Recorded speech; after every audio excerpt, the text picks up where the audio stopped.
नमस्कार दोस्तों। एक बार फिर से आपका हिस्ट्री बाय मिस्ट्री चैनल में बहुत बहुत स्वागत है। दोस्तों, आज हम बात करेंगे इतिहास के पन्ने में छुपी उस कहानी की जो आज से लगभग 264 साल पुरानी है। तो वीडियो के अंत तक बने रहें। 23 जून 1757। दोस्तों, ये वो दिन था जिसने भारत को गुलामी की ओर खींचा। लेकिन ये गुलामी किसी बाहर वालों की वजह से भारत को नहीं मिली। भारत को गुलामी की बेड़ियों में जकड़ने वाले हमारे देश के कुछ स्वार्थी लोग थे, जिन्होंने बंगाल के नवाब सिराजुद्दौला का सौदा किया। और ये 18वीं शताब्दी का वो समय था जब बंगाल की गद्दी पर नवाब अलीवर्दी खां का नाती सिराजुद्दौला बैठा था। मगर उसकी मौसी और उसका मौसेरा भाई शौकत जंग सिराजुद्दौला की गद्दी को हड़पना चाहते थे। वहीं दूसरी ओर सिराजुद्दौला का सेनापति मीर जाफर बंगाल के तख्त को पाना चाहता था। सिराजुद्दौला अपनी मौसी और मौसेरे भाई से तो निपट लेता है, मगर अंग्रेजों का खतरा उसके सिर पर इस कदर मंडरा रहा था जैसे हिरन के पीछे शेर। सिराजुद्दौला जिस बंगाल की गद्दी पर बैठा था, इसी बंगाल में अंग्रेज व्यापारी मुगल बादशाह की दी हुई मोहर का व्यापार में गलत इस्तेमाल कर रहे थे। जब सिराजुद्दौला ने अंग्रेजों को ऐसा करने से रोका तो अंग्रेज भड़क गए। अब अंग्रेजों को सबक सिखाने के लिए नवाब सिराजुद्दौला ने कलकत्ता पर आक्रमण करके अंग्रेजों के फोर्ट विलियम किले पर कब्जा कर लिया। मगर नवाब ने जिस व्यक्ति मणिक चंद को यह किला जिम्मेदारी के साथ सौंपा, इसी व्यक्ति ने कुछ धन के बदले अंग्रेजों को यह किला फिर से सौंप दिया।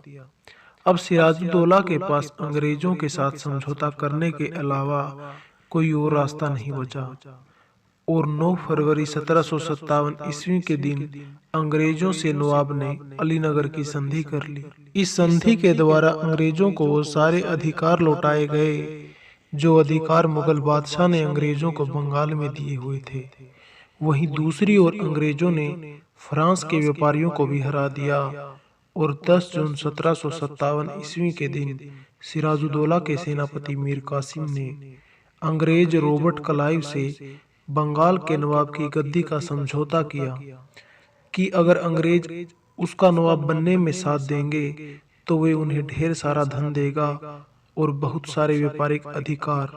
अब लालची अंग्रेजों ने मौका पाते ही बंगाल पर आक्रमण कर दिया। नवाब सिराजुद्दौला को यह सूचना पहले ही मिल चुकी थी कि अंग्रेज अब किसी भी समय आक्रमण कर सकते हैं। ये भारत की गुलामी का वो 23 जून था जिसने भारत के भाग्य का निर्णय किया। सुबह 9 बजे नवाब की सेना और अंग्रेजों की सेना आमने सामने आ खड़ी हुई और यह युद्ध आमों के बगीचे के पास पलासी नामक गांव में शुरू हुआ, जहां गंगा नदी की सहायक नदी भागीरथी नदी बहती थी। अब नवाब की 50,000 की सेना ने रॉबर्ट क्लाइव की सेना पर धावा बोला। जैसे ही युद्ध का आगाज हुआ, मीर जाफर और राय दुर्लभ की सेना नवाब की सेना से दूर होकर युद्ध का तमाशा देखने लगी।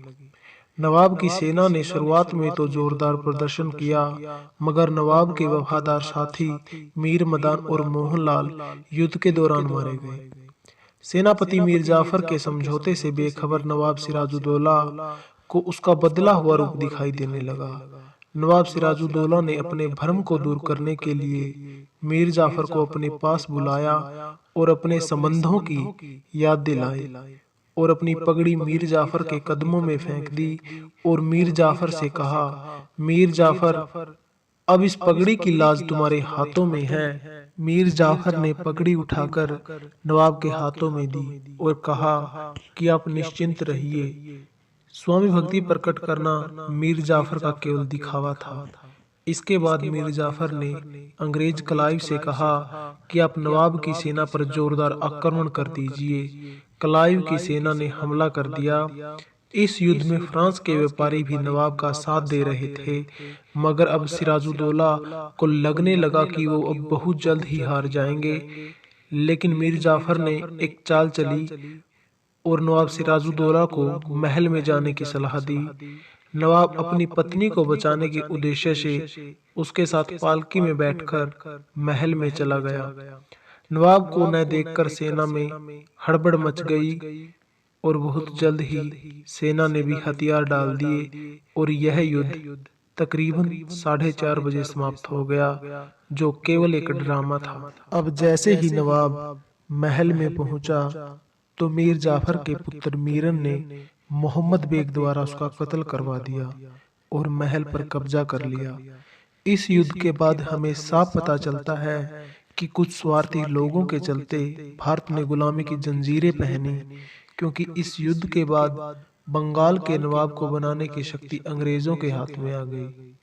इसके बाद अंग्रेज समझ गए कि भारतीयों को आपसी फूट से ही गुलाम बनाया जा सकता है और 1947 ईस्वी तक अंग्रेजों ने भारत के संबंध में केवल एक ही नीति का पालन किया कि फूट डालो और राज करो।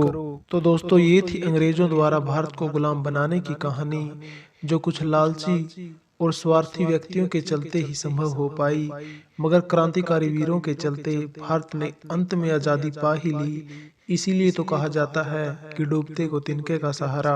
तो दोस्तों, आज की ये हमारी वीडियो आप लोगों को कैसी लगी, नीचे कमेंट बॉक्स में लिखना न भूलें और ऐसी ही इंटरेस्टिंग वीडियोस को पाने के लिए हिस्ट्री बाय मिस्ट्री चैनल को सब्सक्राइब करें।